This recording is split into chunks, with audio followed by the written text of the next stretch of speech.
Assalamualaikum warahmatullahi wabarakatuh. Sahabat sekalian, pernahkah kalian terbangun di tengah malam saat dunia begitu sunyi, lalu menengadahkan tangan dengan doa penuh harap? Saat itu, pintu langit terbuka lebar. Malaikat turun membawa rahmat dan Allah mendengar setiap bisikan hambanya. Dan tahukah kalian, ada satu kalimat yang jika diucapkan dalam doa tahajud dengan penuh keyakinan, mampu menggetarkan arsy Allah, dan bahkan dengan izinnya bisa mengubah takdir seorang hamba. Kalimat ini bukan sekedar rangkaian kata, tapi doa yang lahir dari hati, doa yang menghubungkan seorang hamba langsung dengan Sang Maha Kuasa. Apa kalimat itu? Mengapa ia begitu dahsyat hingga para ulama menyebutnya sebagai senjata seorang mukmin yang paling kuat? Simak naskah ini sampai akhir, karena kita akan membahas dahsyatnya kekuatan doa di sepertiga malam terakhir. Tahajud adalah salah satu ibadah sunnah yang sangat istimewa, hingga disebut sebagai kemuliaan seorang mukmin. Di balik sunyinya malam, ketika kebanyakan manusia terlelap dalam mimpi, ada segelintir hamba yang memilih bangun, berwudu dengan air dingin, lalu berdiri di hadapan Allah. Inilah momen yang tidak sembarangan, karena Rasulullah SAW sendiri menegaskan bahwa waktu paling mustajab untuk berdoa adalah sepertiga malam terakhir. Dalam sebuah hadis yang masyhur, Rasulullah SAW bersabda, Tuhan kita Tabaraka wa Ta'ala turun ke langit dunia pada sepertiga malam terakhir, lalu berfirman, siapa yang berdoa kepadaku, maka akan aku kabulkan.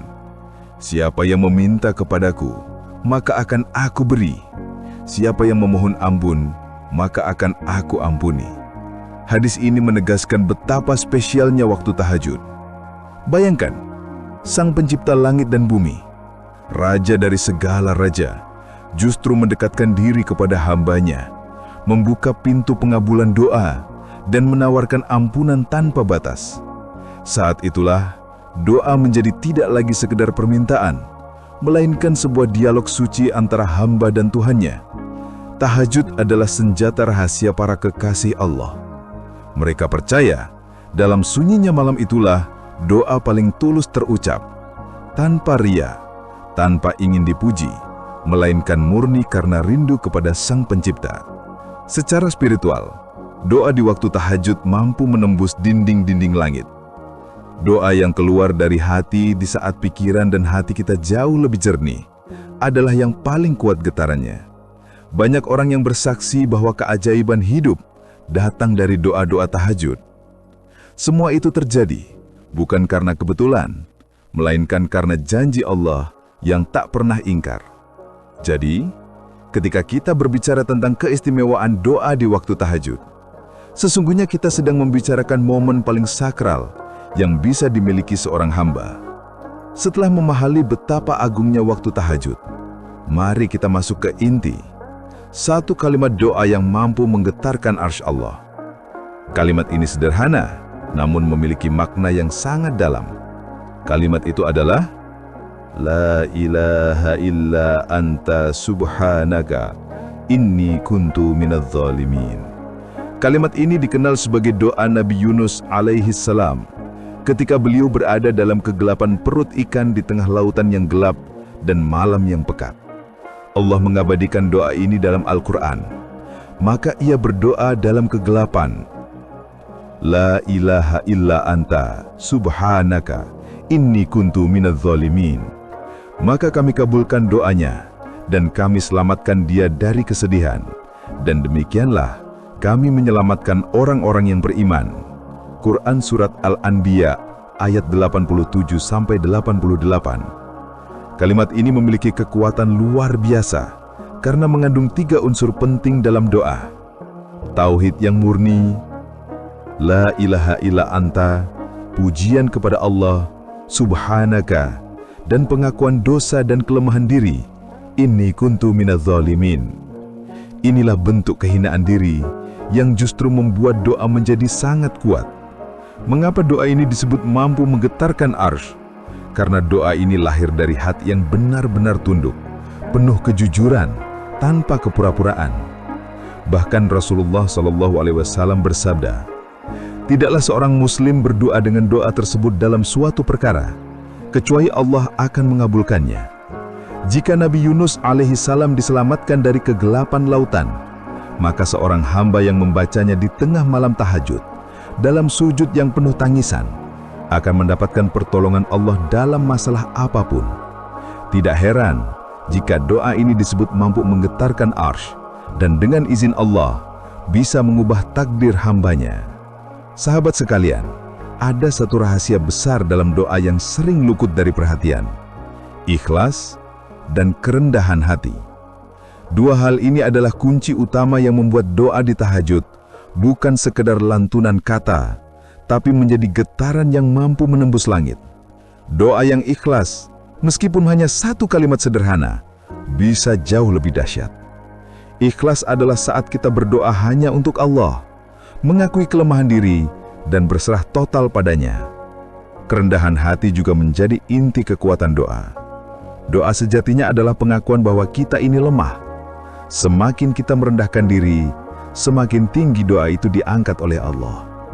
Itulah sebabnya, doa Nabi Yunus langsung diijabah, karena lahir dari kerendahan hati yang sejati.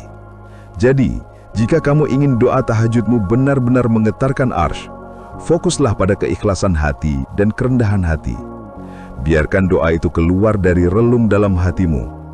Salah satu hal yang paling mengajubkan dari doa tahajud adalah kemampuannya, dengan izin Allah, untuk mengubah takdir. Para ulama menjelaskan, ada takdir yang masih bergantung pada sebab-sebab tertentu, termasuk doa. Dalam sebuah hadis Rasulullah SAW bersabda, "Tidak ada yang dapat menolak takdir kecuali doa." Hadis ini menegaskan bahwa doa, terutama doa di waktu mustajab seperti tahajud, bisa menjadi sebab Allah mengganti takdir yang sebelumnya berat menjadi lebih ringan, yang sempit menjadi lapang, atau yang sulit menjadi lebih mudah. Inilah yang membuat doa tahajud begitu agung. Ia bukan hanya sekedar permintaan, tapi bisa menjadi sebab perubahan garis hidup seseorang. Maka, jika engkau merasa hidupmu berat, jalan terasa buntu, janganlah berputus asa. Bangunlah di malam hari, ucapkan doa-doa penuh ketulusan, sertakan kalimat agung Nabi Yunus dalam sujudmu, karena bisa jadi dari doa tahajud itulah Allah akan mengubah perjalanan hidupmu, menghapus takdir buruk, dan menggantinya dengan takdir penuh cahaya. Seringkali kita berdoa dengan penuh harap, namun muncul pertanyaan di hati. Apakah doa saya sudah didengar Allah? Apakah sudah ada tanda-tandanya? Jawabannya, ya. Allah memberikan isyarat tertentu yang bisa dirasakan oleh hati hamba yang tulus. Beberapa tanda itu antara lain, hati menjadi tenang setelah berdoa. Meskipun masalah belum selesai, tiba-tiba hati terasa ringan, seolah beban diangkat. Inilah tanda pertama bahwa doa tahajudmu sudah didengar. Tanda lain, muncul kemudahan dalam hal-hal yang sulit. Sesuatu yang sebelumnya tertutup rapat tiba-tiba terbuka. Dan yang ketiga, pertolongan dari arah yang tidak disangka-sangka. Ini bukan kebetulan, melainkan jawaban Allah dari doa-doa malam. Tanda tertinggi adalah hati makin dekat kepada Allah. Itu berarti Allah sudah mulai mengabulkan doamu dengan cara memperbaiki dirimu terlebih dahulu. Tahajud bukan hanya soal doa yang terkabul, melainkan lebih dari itu. Tahajud adalah sekolah kehidupan. Dari tahajud kita belajar arti ketulusan, kesabaran dan perjuangan melawan hawa nafsu. Kita belajar disiplin dan keteguhan hati, bahwa kesuksesan hanya datang pada mereka yang mau berkorban. Kita belajar kesabaran menanti jawaban Allah, karena kesabaran adalah bagian dari pengabulan doa. Kita belajar kerendahan hati di hadapan Allah, bahwa kita hanyalah hamba kecil yang menangis memohon pertolongan. Singkatnya, doa tahajud bukan hanya menggetarkan arsy, tapi juga menggetarkan hati kita sendiri. Ia mengubah takdir, sekaligus mengubah diri kita menjadi manusia yang lebih baik, lebih kuat, dan lebih dekat kepada Allah. Sahabat yang dirahmati Allah, dapat kita simpulkan bahwa tahajud bukanlah sekedar ibadah malam, melainkan sebuah pintu besar menuju perubahan hidup dan pengabulan doa. Satu kalimat doa dalam tahajud, jika dilantunkan dengan hati yang benar-benar ikhlas, mampu menggetarkan arsy Allah dan bahkan mengubah garis takdir seseorang. Mari mulai dari langkah kecil. Bangun meski hanya untuk 2 rakaat singkat, lalu mohonkan apa saja yang kita butuhkan kepada Allah. Sampaikan dengan bahasa hati, bukan sekedar hafalan. Insya Allah, doa itu akan menggetarkan langit dan mengetuk pintu takdir baru bagi kita. Bangunlah di sepertiga malam terakhir, meskipun hanya sebentar. Terima kasih sudah menyimak. Jangan lupa like, komen, dan share video ini agar manfaatnya tersebar luas. Sampai jumpa di episode berikutnya. Wassalamualaikum warahmatullahi wabarakatuh.